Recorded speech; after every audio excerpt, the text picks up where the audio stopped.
You want to learn new data skills because your job, but you don't.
What's going on, guys? Welcome to the webinar. It is 7 a.m. Mountain Time here in Colorado, and I just want to thank you guys for joining me. In this webinar, I'm going to be going over some essential tips to help you score a 700 or higher in the reading section, in the English section. Specifically, these are going to be reading tips. So let's go ahead and get right into it. All right, first thing I want you to do is go ahead and answer this question for me. Why, in your opinion, is reading comprehension important on the new digital SAT? No wrong answers here. I just want your opinion as to why reading comprehension specifically is important on the new digital SAT. Go ahead and type that into the chat for me. And let me give you some answers here as well. So first of all, more than 50% of the English section is actually going to be reading-based questions. A lot of students that I was working with were not as concerned about reading when it switched to digital because you no longer have these super long passages. But keep in mind that over half of the questions are still like reading type questions. So be aware of that. On top of that, most of the writing questions are still going to require understanding context, which means you need to comprehend what you're reading. So even the non-reading questions require reading comprehension. And then on top of that, I know that reading has actually been cited as the #1 struggle for you guys who watch my channel. I put out a quiz a while back, and this is just one example. I've asked you a number of questions, and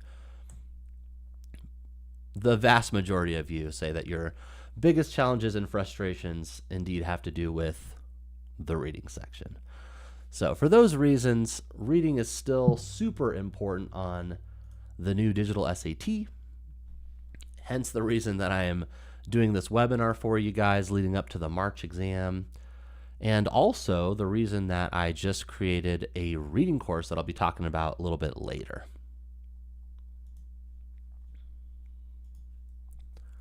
All right, now, importantly, hold on.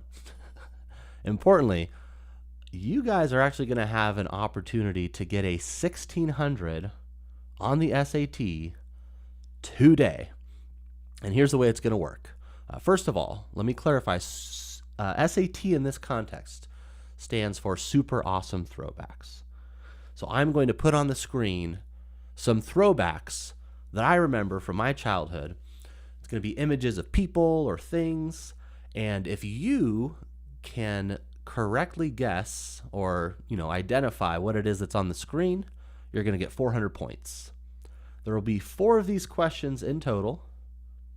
So if you get all 4 of them right, you're going to get, that's right, a 1600 on the SAT. And our first super awesome throwback is right here. All you need to answer is, who is this man? And I'm going to give you a fair shot here. You could actually go with the name of the character or the name of the actor. Either one will do. So go ahead and type into the chat if you think you know who this man is. And it is going to be Jean-Luc Picard. Captain Jean-Luc Picard of the Star Trek Enterprise, also known as Patrick Stewart, the actor. All right, doesn't look like anyone's going to be getting a 1600 this time around, but we could still get a 1200. So be ready for the next one. All right, guys? All right, another question for you guys. And for this one, you're just going to have to type a number into the chat. What comes to mind when you think about SAT reading questions? First option here, I don't know how to find main ideas. If this is something that resonates with you, go ahead and type a 1 into the chat. Second option here, the passages take too long to read. If this is something that you've struggled with, go ahead and type a 2 into the chat. It's looking like we got somebody identifying with number 1 there. Number 3, it's too hard to understand the passages. If this resonates with you, go ahead and type a 3 into the chat. And finally, I always get stuck deciding between answers. And personally, this would probably be the one that I think about the most, or at least used to when I was, trying to figure out good strategies for the new digital SAT. All right, it looks like we definitely have a handful of answers here,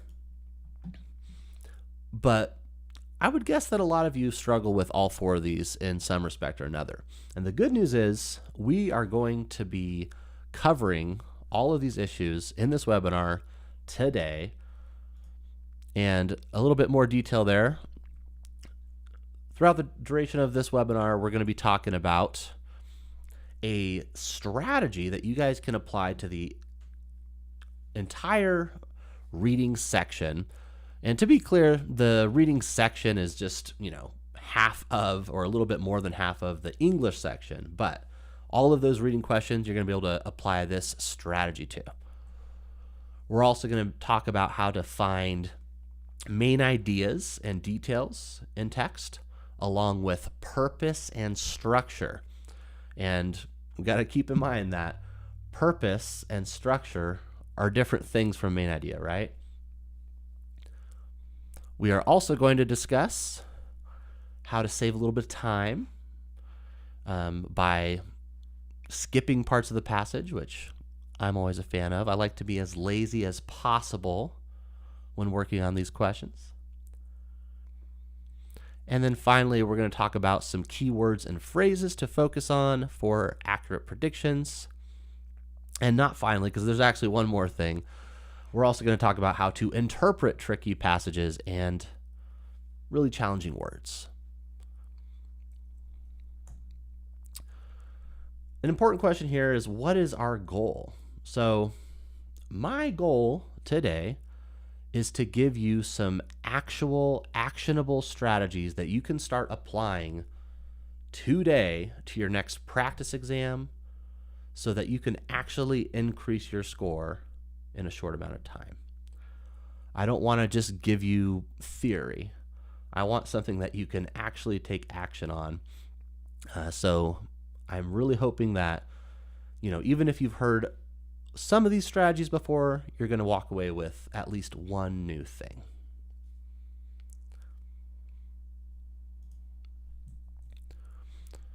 All right. So just FYI, this is actually going to be an open window into my new reading course. Everything that I'm teaching today is going to be a part of that reading course. This is just a small snippet, and I will be telling you a little bit more about that course at the end of the webinar. I'm also going to be offering you a pretty large discount in the first week here if you do want to go ahead and purchase that course, but we'll get to that later.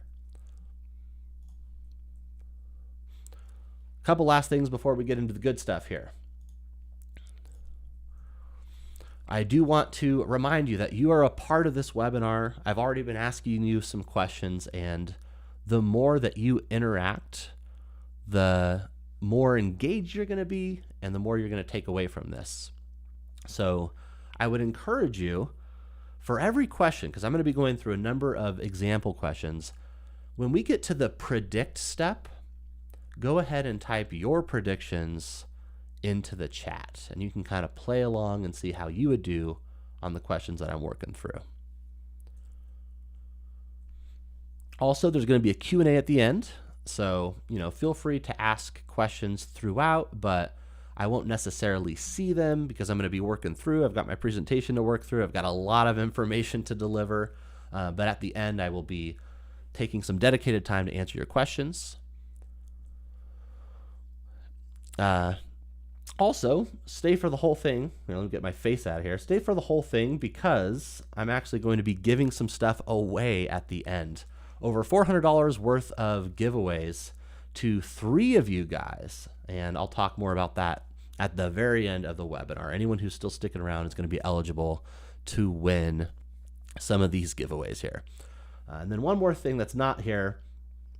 I just want to let you guys know I'm actually a little bit under the weather. I'm feeling a little bit sick. I've been getting over a cold the past couple of days. So I do apologize if my energy is not quite up to where it could be. I'm doing my best. I got some coffee here, so we're gonna work on that. But if I need to take a moment to turn away and cough, I do apologize. I know it's kind of gross, but I am feeling a little bit icky today, so apologies for that. But what are you gonna do, right? All right, let's actually get into the good stuff here. So my very first tip is to know what you're looking for. You don't want to go into these questions blind. So as far as what you're looking for, there's a few different types of questions, and we're going to talk about those in just a second.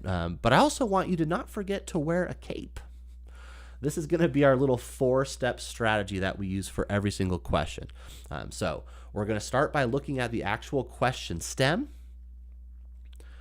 We are going to analyze the passage based on that question stem. We're going to predict our own answer, and then we are going to eliminate answers that do not match our prediction. So as we work through these questions, just keep in mind this is going to be the process that we want to follow for every single one. All right, let's look at a question here. So as far as what we're looking for, there is big picture stuff, and then there's detail stuff. And of the big picture stuff, we have main ideas, purpose, and structure. Let's start with main ideas. If we're looking at nonfiction paragraphs, main ideas tend to live at the beginning or the end of paragraphs. So take a look at this example here and see if you can spot the main idea. If you have an idea of what the central idea is here, go ahead and type that into the chat. And let me know if you think it's at the beginning or the end. But I'm going to tell you right now, this is going to be more or less our main idea.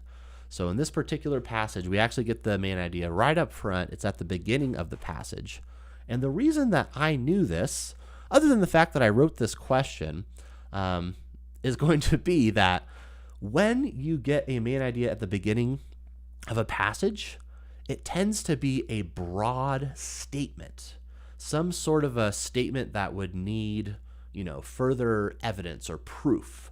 So looking at this example here, it says cats are widely considered some of the cutest animals in the world. That's a claim, right? We're going to need some sort of evidence for that. And we can infer that there's going to be evidence, afterwards. We could also read it, but I'm lazy. So let's see if we can get away with just using this as our central idea. Now, we do want to make a prediction, so we could put this into our own words. And I'm just going to say something like, cats are cute. All right. Moving on to the eliminate step. Choice A says cat's cuteness is enhanced by this ability. So let's say I see cat's cuteness. Maybe I'll keep that for now. B says cats are regarded as some of the cutest animals due to their physical and behavioral traits. That also seems to work. C, science explains why people find cats' large eyes and soft fur endearing. No. D, videos of cats chasing laser pointers are extremely popular. No. All right, so then between A and B, let me know what you're thinking here. Looks like Puroshatim, sorry if I pronounced that wrong. Puroshatim says B. IELTS says B. Yeah, you guys are right. It's going to be choice B. And why is that? Well, A is not really saying cats are cute. It's talking about cats' cuteness as a subject. And then it's getting to a very specific example of fitting into small spaces. That's going to be what I would call a too narrow distractor answer. We won't be getting too much into distractor answers, but too narrow would be you're focusing too much on a detail when it's supposed to be focused on a main idea, right? All right, good job, guys. We got another example here. And for this one, I'm going to go ahead and give it away. The main idea is going to come toward the end here. And the reason that I know that the main idea comes at the end is, look at our first sentence. We don't actually have one of those broad statements that would require evidence. It's not a claim. We have a fact. Not only do we have a fact, but we have a fact that sort of starts a story. It's saying The Mandalorian was introduced in 2019. So that leads us off into some sort of a narrative, some sort of a story. And if you notice that the beginning of a paragraph, it's introducing some sort of a narrative or story, chances are your main idea is going to come toward the end of the paragraph. So, looking at the end, we've got, while earlier seasons emphasize adventure and discovery, later seasons, that actually still seems like some details. Ultimately, we've got this transition word here that is kind of summing things up. And I'm thinking my main idea is probably going to be here. So ultimately, The Mandalorian proved that long-form storytelling could expand Star Wars legacy, introducing new characters and ideas while remaining faithful to the core spirit of the franchise. So I would focus there for my main idea. And go ahead and write your predictions into the chat. But my prediction is going to be something like long-form helped Star Wars, something like that. And notice how simple I'm keeping things. I'm going to talk about that in a little bit here, but that's going to be my prediction. Now I am eliminating. Got The Mandalorian is set immediately after. That seems too narrow. It also doesn't fit what I predicted. B, the show's visual effects brought a fresh energy to the Star Wars universe. Visual effects, that's not the long-form storytelling I was looking for. C, The Mandalorian succeeded by expanding the Star Wars legacy through long-form storytelling. That is such a good match that I would honestly stop my elimination there and I would choose it and move on. So that's what I'm going to do. I'm going to say the answer is choice C. And good job to, it looks like all you guys who were guessing choice C. You are correct. And these first ones are a little bit easier. I think we've got some slightly more challenging questions coming later, but regardless, I'm proud of you guys. You're doing good. All right. So that's main ideas for nonfiction. For fiction, however, main ideas are going to come from usually merging all of the information together, sort of synthesizing. And I know that's it's not super clear what that means, right? But I guess in a nutshell, what I'm saying is just read the whole thing. At the end of the day with fiction, if you don't read the whole thing, you might miss out on something. So I would recommend just reading the entire passage and sort of asking yourself, what happened? What happened here? So let's go ahead and do that. We've got the introduction, and I like to pay attention to the date because if it's, 200 years old or so, I need to remind myself that language might be used in ways I'm not used to. And then also the little intro here sometimes gives us really important information.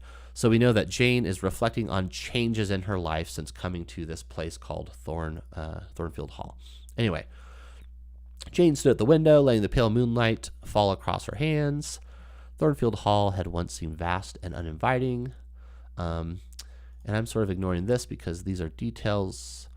Now the same quarters felt alive with possibilities. Okay, so I'm paying attention here because we have a contrast, right? We've got it once seemed vast and inviting, but now, it once seemed vast and uninviting, but now it feels alive with possibilities. I see detail, so I'm sort of ignoring this. Still, it at least seems like we've got another contrast here, right? Still, she couldn't entirely shake the feeling that secrets lurked beneath the house's calm surface. secrets that might test her growing sense of home. That's kind of creepy. What I'm getting here is sort of a back and forth. It's like, oh, I was feeling uninvited. Now I'm feeling good, but now I'm feeling kind of creeped out, like there's some sort of a weird secret. So my prediction here is just going to be something like Jane back and forth. And let's eliminate. Sorry, get my face out of here so you can see the answers. A, Jane feels uneasy. So uneasy, that doesn't give me the back and forth that I want. Nope. B, Jane believes that Thornfield Hall holds secrets. That's true, but that would be too narrow, right?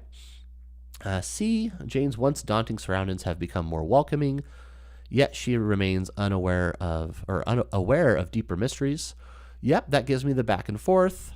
And then D, her new responsibilities overwhelm her. No. And once again, you guys are killing it in the chat. Everyone's saying C. You're all right. Good job.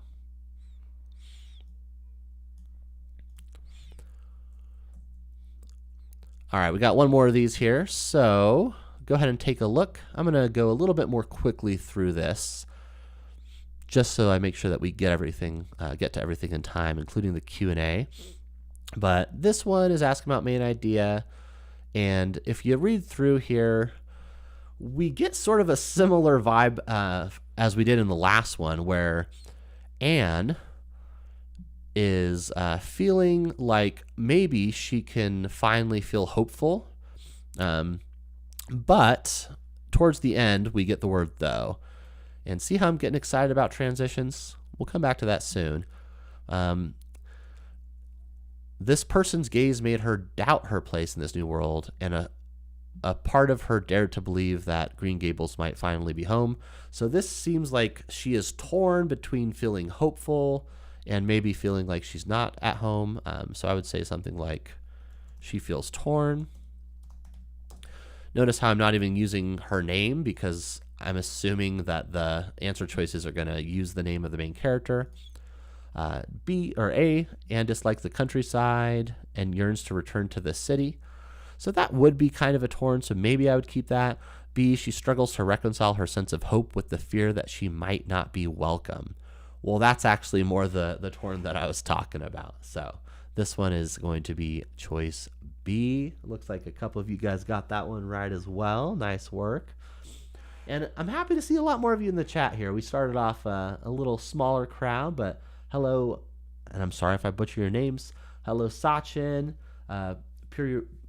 Purushotam, Asurul. We got just J.A. What's up, J.A.? And Siothi. IELTS is asking why B. So I said she feels torn because it said, she's doubting her place in this new world because of this person's stern gaze, but a small part of her dared to believe that she might finally be home. Her heart full of conflicting hopes. So it's like she's feeling hopeful, but she's also a little bit concerned that she might not be welcome here. So that's why it's going to line up with choice B. All right, let's move on to another big picture type of question, which is purpose. Now, if main idea is what a text is about, I would say that purpose is what a text does. And you have to keep in mind that these purpose questions are going to be a little bit more vague. So you don't need to give as much detail in your prediction, because you're usually just not going to have as much detail in the answer choices. And I do see Siothi asking, sir, how often do you hold these live study sessions? That's a good question. This is actually my first one, and I'm really excited to be doing it. So thanks for joining me for the first one. I'm planning on doing them at least once every exam. So, this one is leading up to the March exam. I'm planning on doing one leading up to the May exam. I might do them more frequently, but I just have to see what the response is, see if you guys are enjoying it, and I'll kind of figure it out from there. And I'll be doing a dedicated Q&A at the end of this as well. Anyway, back to purpose. So purpose. We want to ask ourselves what the text does. All right. And for these, I would recommend reading through the whole thing more or less. We'll talk about how as I read through, I'm not quite reading through everything in detail. But here we have this person became the first woman to pilot an airplane across the English Channel. Although her achievement was overshadowed by the sinking of the Titanic, her flight captured the imagination of many aspiring aviators. She later lectured on the importance of including women in the emerging field of aviation. Over the years, historians have begun to recognize her pioneering role and contributions to early flight, ensuring her story isn't lost to time. So, there's a lot of details there. I don't care about those details. I just want to think about what the text is doing. And I'm going to be super vague here. I'm going to say it tells why, we'll say Quimby important. Because in a nutshell, that's what it's doing, right? It's introducing me to this woman, Harriet Quimby, and it's giving me details about, why she's famous or why she's important, right? So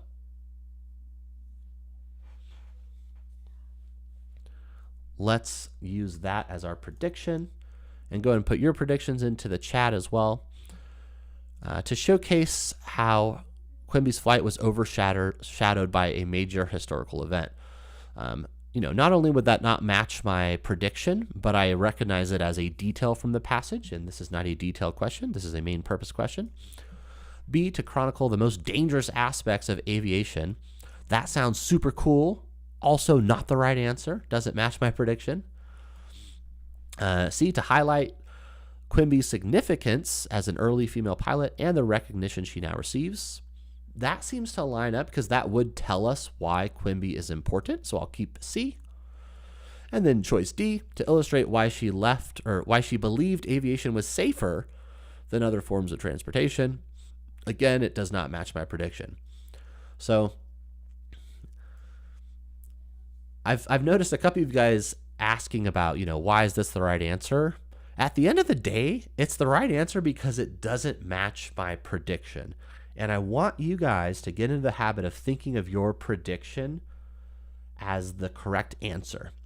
Because as you get more comfortable with all these question types and how to analyze them based on the question, your predictions are going to get stronger and stronger. So, best case scenario, you eliminate 3 answers because your prediction is so strong.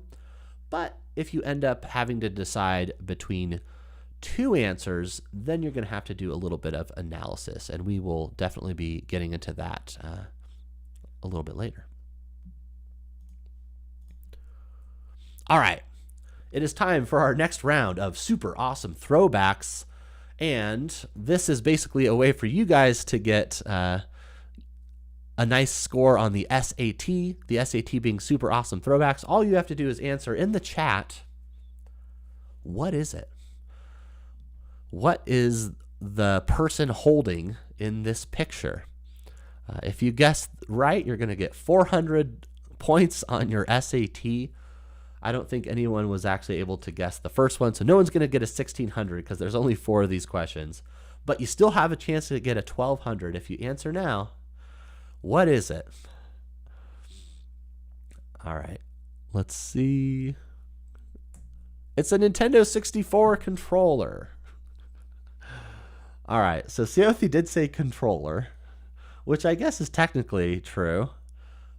Joy-Con, I think a Joy-Con is a specific type of controller, but I was looking specifically for, the Nintendo 64 controller. But since there's not a ton of you guys answering, I'm going to give it to you. I'm going to give it to JA. I'm going to give it to Seothi. Answer all. I'll even give it to Sachin. Yeah, you guys got it. 400 points. Congrats. All right, moving on to structure questions. These are perhaps my favorite types of big picture questions because you can be so lazy with them. And they're actually really easy when you know what to do with them. Let me show you what's up. With these, all we have to do is break the text into different parts and make sure that those parts are in order. So when I look at this, I'm seeing the very first part of the sentence here says, historians studying medieval manuscripts face a persistent challenge. So my very first part is going to just be challenge. Then it tells me the detail about what the challenge is. I don't care about that. But then I see to address this issue. Boom. So that tells me solution to challenge. So I'll just say solution. All right. And more often than not, you're only going to have two parts to these. So I'm just going to say these are the two parts that I think I'm looking for. We have a challenge, and then we have a solution to that challenge. All right. Go to my eliminate step. A, outlines challenges. I'll keep A. And right now I'm literally just looking for the challenge at the beginning. B, introduces a problem. That would also be a challenge. C, highlights the advantages. No. D, discusses limitations. Limitations could be a challenge. So let's look a little bit closer. Now we want a solution in the next part. A says, introduces challenges of a traditional research method, then advocates for abandoning that method. So it doesn't talk about abandoning per se. That seems a little bit extreme, but let me keep that just for now. B, it introduces a specific problem in a field of research, then explains how researchers are using new techniques to overcome that problem. That's a solution. That feels stronger. And then D, it discusses the limitations of a particular field of research, then proposes abandoning that field to explore related topics instead. So abandoning that field would be abandoning the entire field of studying medieval manuscripts. So that's way too extreme. And then I already told you I like choice B better, but if we wanted to be careful, we could definitely look closer at the passage. And it says, A outlines the challenges of a traditional research method, but it's not necessarily the method. It's more like just a problem in general. And also it says a persistent challenge. Choice A says challenges more than one. So that's another reason I could have gotten rid of A sooner. And good job to all you guys in the chat getting choice B correct there. So that is structure. All right, we've got another one here. Go ahead and try this on your own first, but let me demo this. So the first part says, renowned chef Kim spent his early career traveling through Italy, Mexico, and Japan. So I'm focusing on that. And what I see here is man travels. Maybe I should change man to chef, because it does say a renowned chef. I think his title as chef is probably more important than his title as man. So I'm going to say chef travels is my first part. And then the next part, it says, after returning to his hometown, he opened a restaurant that combined the flavors. Food critics questioned him, but then they liked it. So I'm sort of skipping through all this stuff because what I'm getting from the entirety of the rest of this passage is basically,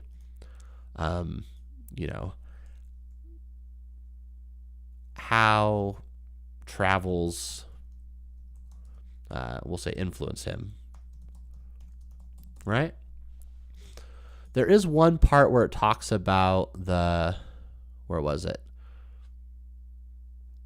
The critics questioning him. But that just still seems like more detail about sort of like what happened after his travels influenced him.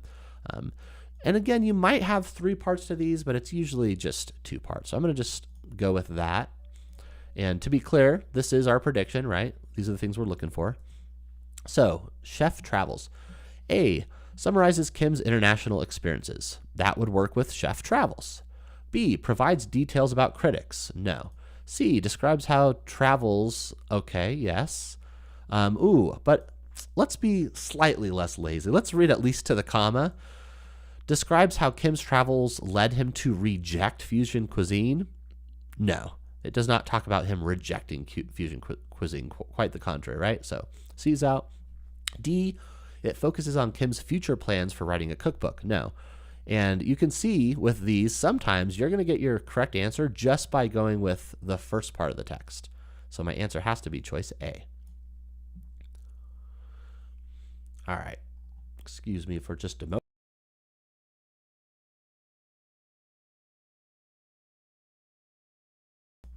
Sorry, guys. Like I was saying, I'm feeling a little bit under the weather. I had to cough, and I didn't want to cough in your face. And hopefully I muted my mic and did not cough in your face. It was certainly my intention.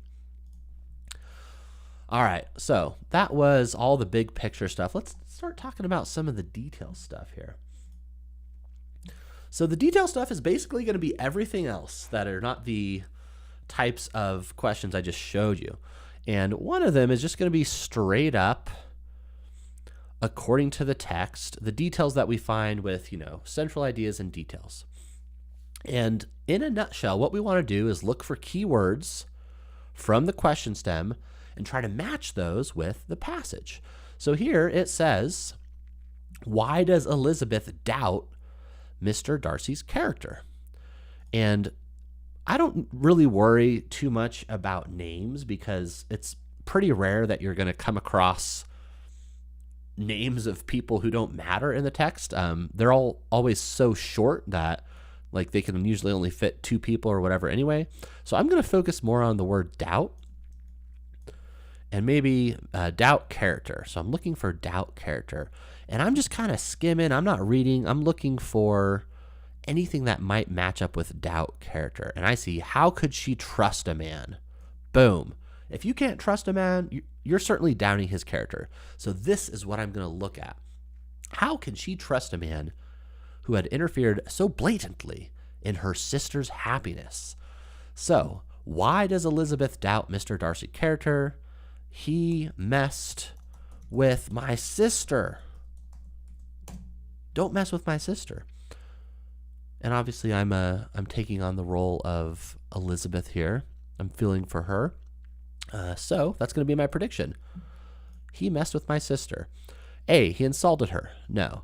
B, she believes he acted improperly towards her sister. Boom. And if you get something that strong that matches your prediction, no need to continue with the elimination. That's going to be my answer right there. And good job to you guys getting it as well. All right, here's another one. But this is going to be, if true, what finding about senior disengagement, if true, would most directly support Efforts and Yates' conclusion? So this is a different question type than the last one. The last one was just a straight up detailed question. Sorry, let me get my face out here so you guys can see what's going on. The last one was a straight up detailed question, but this one is asking about supporting a conclusion. This is still a detail oriented question though, because the conclusion is one specific part of this, right? So I'm going to work backwards. You want to work backwards with these types of questions and look at the last sentence because a conclusion usually comes at the end. And indeed, Efforts and Yates concluded that the Efforts scenario is likely correct. So I want to support that the Efforts scenario is likely correct. Now I could go into my answer choices and start eliminating right now, but I don't know what the Efforts scenario is. So I'm actually going to start skimming through the passage to figure out what the Efforts scenario is first. So I see Efforts scenario. Boom. All right. So I'm going to start reading from the beginning, focusing on this part here where we get to the Efforts scenario. It says, although it's evident that a decline in academic engagement among high school seniors is a widespread phenomenon, researchers have debated whether this trend is best explained by a gradual erosion of motivation throughout the year, a model termed the Efforts scenario. So that is the Efforts scenario. And with these types of questions, your prediction is not actually going to be what you think the answer is. it's going to be your interpretation of the hypothesis or the conclusion or whatever. So I'm going to put this into my own words, that the thing that I want to support is going to be, what do I want to call it here? We're going to say gradual loss of motivation. Because it does say gradual. Yeah, so that'll be my prediction right there. Or to be clear, that'll be the thing that I'm trying to support. So let's eliminate. A, its timeline indicates a consistent decline in academic engagement throughout the school year rather than sporadic drops. Consistent decline would be gradual loss. That works. So I'll keep that one. B, its survey suggests that students are influenced primarily by external factors. That is out of scope. Out of scope being another type of distractor answer where it's like, it's not actually related to the conclusion. So B is out. C, its attendance data demonstrates that absences peak during periods associated with major extracurricular events. That is really detailed and also seems out of scope, so no. D, its trends and assignment submissions reveal random fluctuations in effort rather than a steady pattern of decline. And this one also doesn't match. It would have been tempting if I conflated this part with Effort's scenario. It says the influx of external social dynamics, occurring in sporadic bursts. But that was actually the other option, because remember it said researchers have debated whether this trend is explained by this, the Effort scenario, or this other thing. This would be this other thing that we don't want to support. So D is out, and my answer is choice A. And good job, guys. It looks like a couple of you got that as well. All right, tip number 2 is going to be to ignore the fluff. And you can kind of see an example of what this looks like here. And you've already seen an example of me doing this with some of these passages, right? You see me crossing stuff out and saying, I'm not paying attention to this because it's a detail. So let's talk a little bit more about that and the types of things that I'm just kind of skimming through rather than actually reading, or things that I'm just altogether not reading. And we're not going to do this question, but we are going to do this question. So I want you to take a look at this and think about what you would skip, but also let's make sure we're going through our CAPE strategy here. So our question is, according to the text, that means it is a detail question. And it's asking what is significant about Harlow's use of forging. So use of forging, I'm focusing on that. All right, the very first part here is just kind of telling me how this guy got into forging. The second part here says, in forging, an artist, I'm ignoring this because it seems to just be telling me what forging is. In the Forge series, The Worker's Hands, Harlow highlights. Okay, so now we're talking about an actual like forging project that this Harlow guy did. So I'm actually going to read this and pay attention. In the Forge series, The Worker's Hands, Harlow highlights the everyday labor of blacksmiths and farmers alongside the tools that shaped their professions. This juxtaposition encourages viewers to reflect. Okay, this seems like detail. Process allowed Harlow's work to resonate with wider audience. Reinforces mission. Okay, yeah, this stuff here too doesn't seem as important. So actually, no, it's about his use of forging. I don't care about his wider audience either. So none of that stuff is really worth my time. I'm really just focusing on this part here. And for my prediction, I'm going to say what's significant about it. We're going to say something like highlights workers with their tools. Because that seemed to be the main thing, where it shows the people with their tools, right? So choice A, forging required tools, no. B, forging enabled Harlow to use art to honor the relationship between laborers and their tools. Workers with their tools, that fits. C, Harlow achieved widespread fame, no. D, Harlow was among the earliest to experiment, no. And just like that, I've got choice B as my answer. So notice how much of this I am not paying attention to. And I straight up skipped the stuff in the beginning. I was kind of thinking about the stuff at the end, but then I decided not to focus too much on it, right? Let's look at another example of this. This one, going through our CAPE strategy, we've got overall structure. So remember, I just want to focus on like 1, 2. What are the 2 parts? Sometimes 3 parts. All right, so I always pay attention to the first sentence, or at least the first sentence up to the first comma with these. So in this Echoes of the Stone, Architect and Theorist, actually, I should be clear. I also don't care about this as much. In Echoes of the Stone, this person proposed a radical notion that, and as soon as I see the word that, here, let me get my face out here. As soon as I see the word that, I know that this is just going to tell me what the radical notion is, but I don't necessarily care. So I'm going to ignore it, because all I care about is part 1 is going to be radical idea. Notion is an idea. So first part, radical idea. And then we get, according to Grant, this seems to be the radical idea in detail. So I'm going to ignore this. One of the most iconic examples. Okay.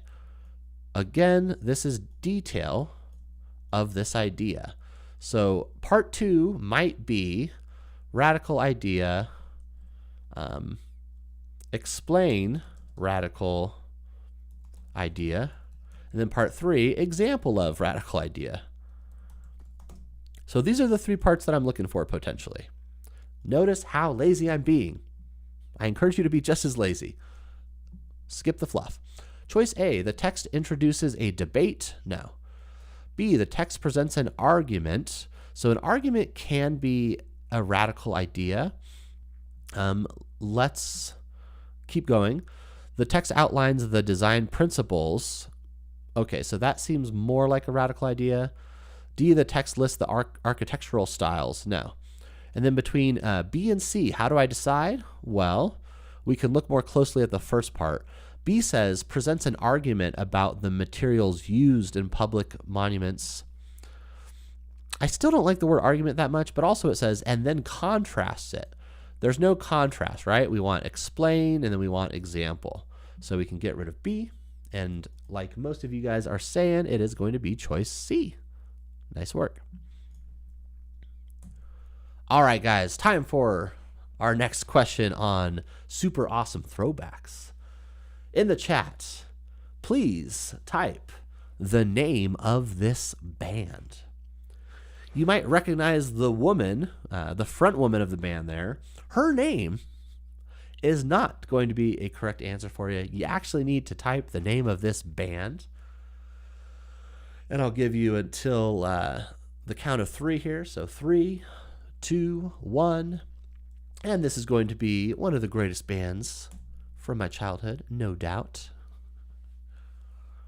If you haven't heard them, check them out. And yeah, that's Gwen Stefani. That was her band before she went solo. All right, tip 3 is to get excited about transitions. And you've probably already noticed me doing this. Why are we getting excited about transitions? Because transitions tend to tell us what is important about a passage, what we need to focus on. So in this passage, for example, and I'm going to start going a little bit more quickly through these because I want to make sure we have time for our Q&A. I see even so. So even so is going to be some sort of a contrast, right? So as I read through this, I want to pay attention to even so. Also, it's asking us what can be concluded about video games. So this is a detailed question. So we've got many believe that video games primarily serve as a form of entertainment. I'm ignoring this. This assumption aligns, Even so.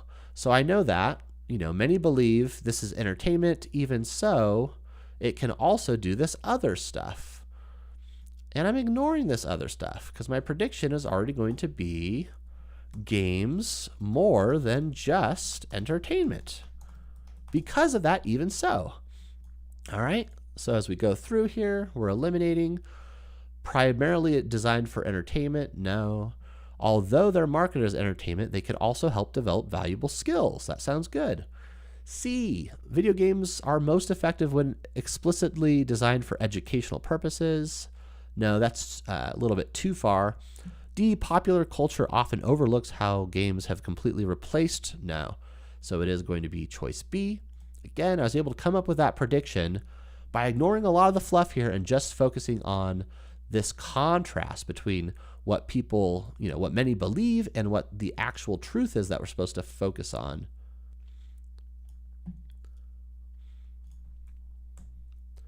Here's another one here, and see if you can spot the transition. It looks like it's going to be another contrasting transition word, right? We've got however. And keep in mind, however is going to contrast with whatever sentence came right before it. So I'm going to be paying attention to that. This is also our first words in context question.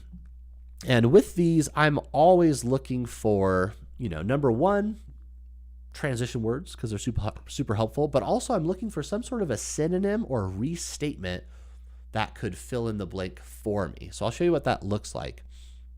We've got many premium cameras rely on intricate lens systems to produce high quality images, making them prohibitively expensive for most casual photographers.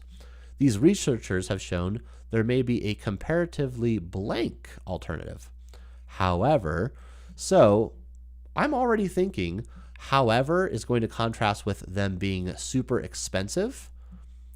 And then furthermore, if I look at the second part, it says new software innovations that simulate lens provide affordable access. So I could actually still affordable.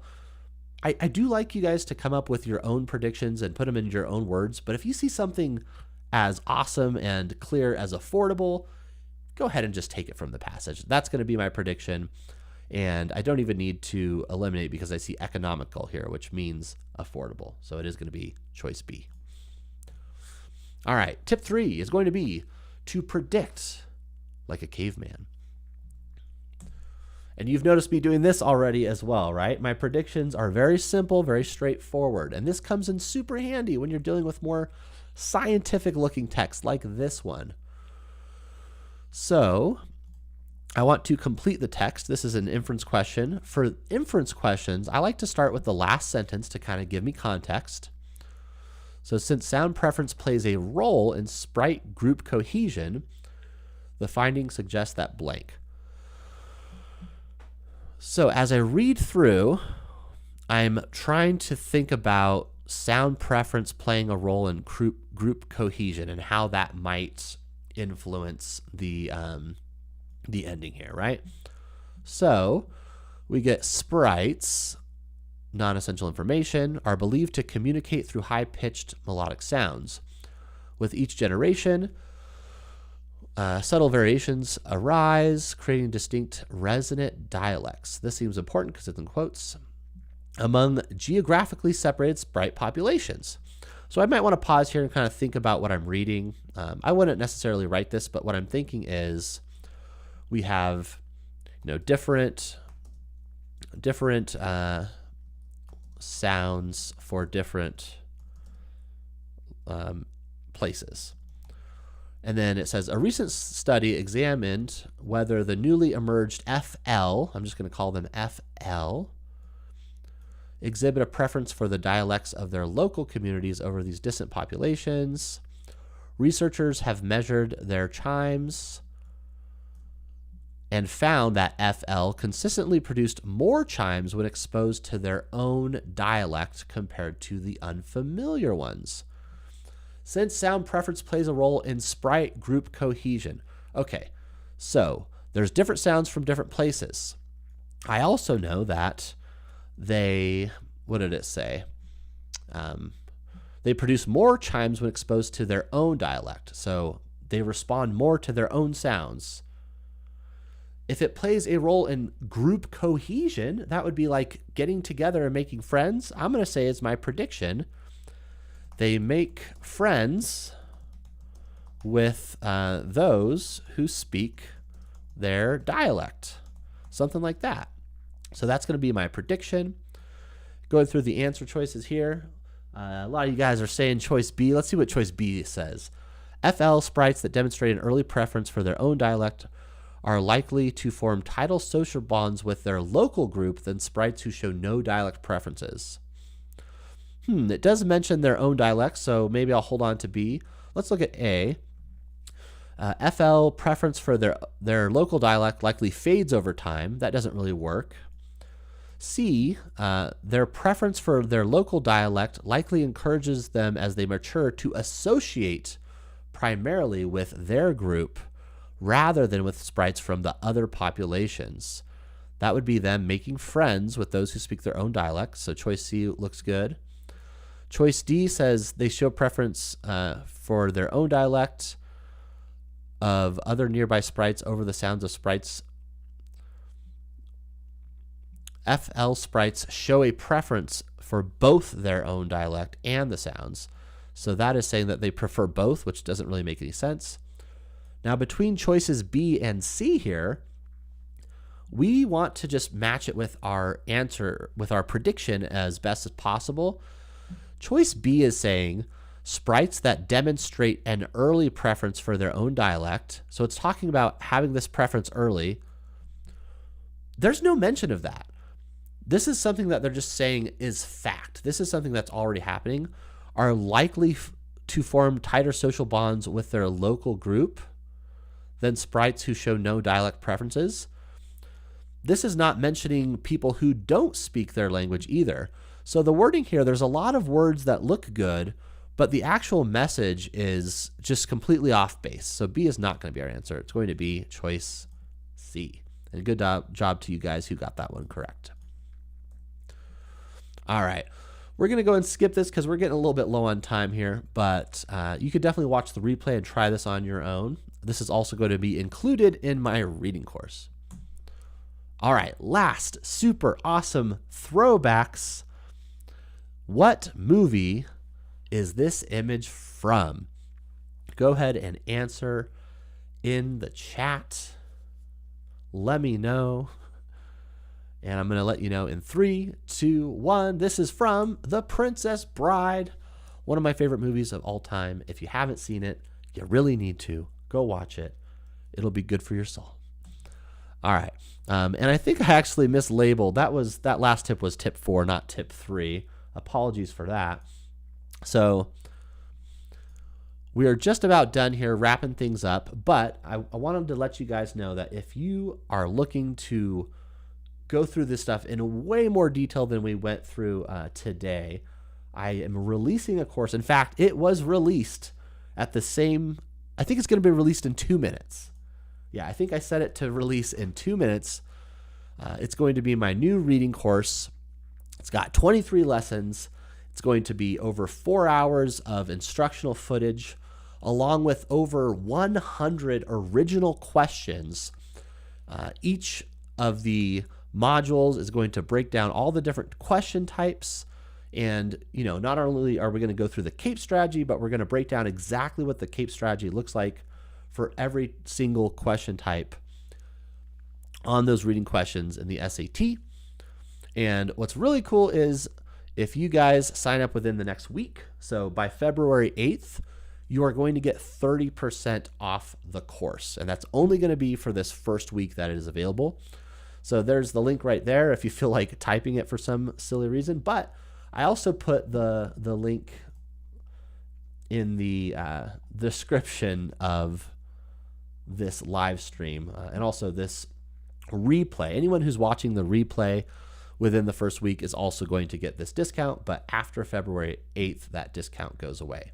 So if you guys are interested and it's something that you're looking to get a lot more serious about, I highly recommend it. I worked really hard on it, really proud of it, and I know it's going to help you guys to boost your score in the English section. All right. We've got, finally, our Q&A here. So I am going to give you guys a chance to ask me some questions in the chat. While you guys are figuring out what those questions are, I also want to go ahead and do my giveaway here because I've got some free stuff for you. 3 of you guys are going to get some prizes for hanging out for the whole thing. The first person that I draw is going to get free access to my punctuation and grammar course. Second person is going to get free access to my new reading course. And the third person is going to get a full year of free access to my new SAT Success Studio, which is this really cool platform where you're going to have 10 additional practice exams. So, College Board has theirs. You're going to get some more. And over 3,500 practice questions. It's a really cool thing. So let me start with number 1 here. And yeah, keep in mind, this is also Q&A. I'm just giving you guys a chance to gather your thoughts because I'm not seeing any questions just yet. So let me roll for number 1 here. Let's see who's going to get free access to my punctuation and grammar course. I've got a little tool here I'm going to use. All right, we are rolling the dice here, and it looks like Sachin YT is going to be the winner of the punctuation and grammar course. Congratulations, Sachin. So Sachin, do me a favor and go ahead and email me. It's going to be robert@penguintestprep.com. And I'll go ahead and type that in the chat for you, Sachin. You're welcome. So send me an email and I will get you hooked up with that free access. And let me see, I think we might actually have some questions here. We've got, sir, my reading and writing is too low. Please give me suggestions to improve my score. I mean, to be honest, that is a very broad question. I would need to look at your score reports. I would need to look at the specific skill types that you're having trouble with. In a nutshell, figure out what are the actual skills that you are missing questions for and practice the heck out of those skills. It's a very broad answer because you want to know, well, how do I practice those skills? I've got over 50 videos on my YouTube channel. All of them are designed to improve your score. Currently, the majority of them actually focus on reading and writing. I would also encourage you to go ahead and work through my courses. So in addition to the reading course that I just released, I have a punctuation and grammar course that I just gave away to Sachin. So I definitely recommend checking those out. I've also got a video specifically that I would recommend you watch. It was Ashish that I'm speaking to. Watch the video that says, I'm trying to remember the title of it. Something like, if I were studying for the SAT in 2025, this is what I would do. Watch that video. That'll give you some serious tips. Another question here from Kakad. How to improve at words and context questions without learning words? That is a good question. So I would work on studying word roots rather than words, because word roots are going to help you sort of figure out what's going on with definitions. I actually also just released a video yesterday on exactly what you're talking about. So watch the video I released yesterday. All right. And Sarul Karim, which country gives scholarships based on SAT score except the USA?